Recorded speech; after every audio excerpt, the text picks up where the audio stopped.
ये कहानी एक दशक पहले टोक्यो के आसमान में हुई एक अभूतपूर्व घटना से शुरू होती है। अचानक एक एलियन जैसी संरचना, जिसे इन्वर्टेड कैसल कहा गया, कहीं से भी प्रकट हो गई। इसके तुरंत बाद जापान के विभिन्न हिस्सों में कई कालकोठरियां, डंजन्स बनने लगीं, जिसने हमेशा के लिए दुनिया को बदल दिया। एक अद्वितीय घटना घटी जिससे इंसानों में माना भर गई और उनकी क्षमताओं को जागृत कर दिया गया। ये लोग टैलेंटेड, प्रतिभाशाली कहलाए और वे ड्यूनेंस से लड़ने और ग्लोरी, प्रसिद्धि पाने के लिए अपनी कला को निखारकर मैजिशियन, जादूगर बन सकते थे।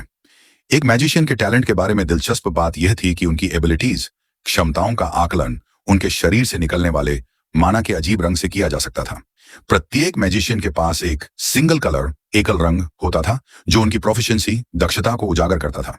लेकिन कुछ रेयर केसेस, दुर्लभ मामलों में डुअल कलर वीडलर्स, दोहरे रंग के धारकों जैसे म्यूटेशन भी सामने आए। हमारा परिचय होता है कुरासाकी काई से, जो एक डुअल कलर वीडलर है और ब्लू, नीले और रेड, लाल रंगों के माना पर नियंत्रण रखता है। एक भयानक मॉन्स्टर राक्षस का सामना करते हुए काई कॉन्फिडेंट, आत्मविश्वास से भरा है। उनकी बैटल, लड़ाई शुरू होती है जब वह प्राणी इंसान को फाड़ने के लिए लंच करता है।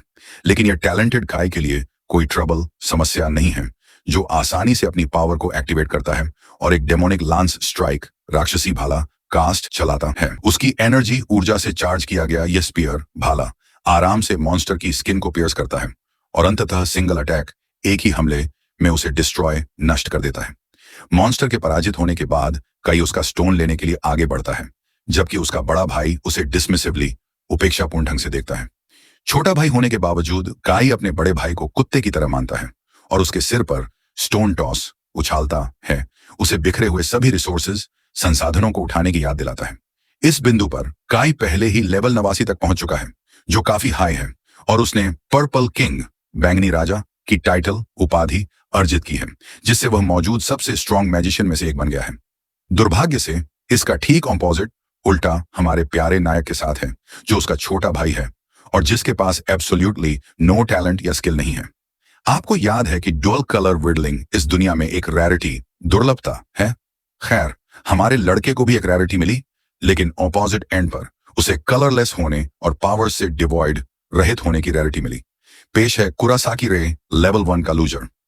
रे को एक परसिस्टेंट, दृढ़ व्यक्ति के रूप में दिखाया गया है, क्योंकि किसी भी पावर तक पहुंच न होने के बावजूद वह मैजिशियन बनने के लिए डिटरमाइंड, दृढ़ संकल्पित है। यही मुख्य कारण है कि वह अभी पोर्टर के रूप में काम करता है।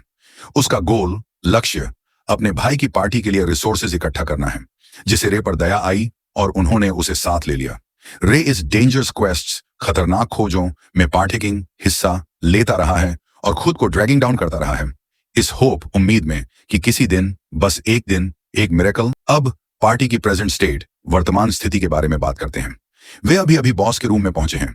जिस तरह से चीजें अब तक चल रही हैं, काई के लड़की चमचों को लगता है कि यह भी इजी होने वाला है। विशाल दरवाजे खुलते हैं और काई की पार्टी अंदर डार्क रूम में चलती है, अपने सराउंडिंग्स, आसपास को ऑब्जर्व करती है। अचानक वे दूरी पर उनकी ओर मुंह किए हुए एक फिगर देखते हैं। अजीब बात यह है कि यह फिगर शारीरिक रूप से कुछ हद तक ह्यूमन, इंसान जैसा लगता है। लेकिन होल्ड ऑन, क्योंकि अब चीजें वाइल्ड, जंगली होने वाली हैं। पेश है समय और स्थान का देवता क्रोनोस। क्रोनोस उन्हें बोर्ड एक्सप्रेशन, उबे हुए भाव से देखता है, जबकि काई को लगता है कि यह आदमी उसके रास्ते में बस एक और फॉडर, बेकार का जीव है। यह उम्मीद करता है कि चीजें पिछली बार की तरह केक वॉक होंगी। वह कई स्पीयर्स में अपनी एनर्जी भरता है और उन प्रोजेक्टाइल्स को ब्लिट्जिंग करते हुए क्रोनोस की ओर भेजता है। जवाब में समय और स्थान का देवता आराम से अपनी डायमेंशनल ब्लेड निकालता है और स्पीयर्स को स्वाइपिंग डाउन, नीचे गिराकर हमले का मौकरी मजाक बनाता है। वह सचमुच उस 1000 वाई स्टेयर के साथ म्यूइंग कर रहा है, क्योंकि वह इम्प्रेस्ड, प्रभावित नहीं है। दूसरी ओर काई चॉकहोल्ड में है, यह नहीं जानता कि क्या करना है।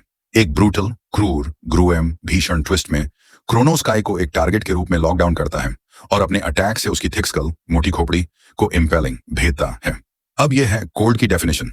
मैं तो किसी तरह एक्सपेक्टिंग, उम्मीद कर रहा था कि यह बंदा सभी अननोइंग राइवल कैरेक्टर्स की तरह एंड तक पहुंच जाएगा। काई के मृत शरीर को फ्लोप होते देखकर उसके मेट्स स्पीचलेस हो जाते हैं, जबकि रे को अपनी आंखों के सामने हो रहे घटनाक्रम को कॉम्प्रिहेंड, समझने का चांस भी नहीं मिलता।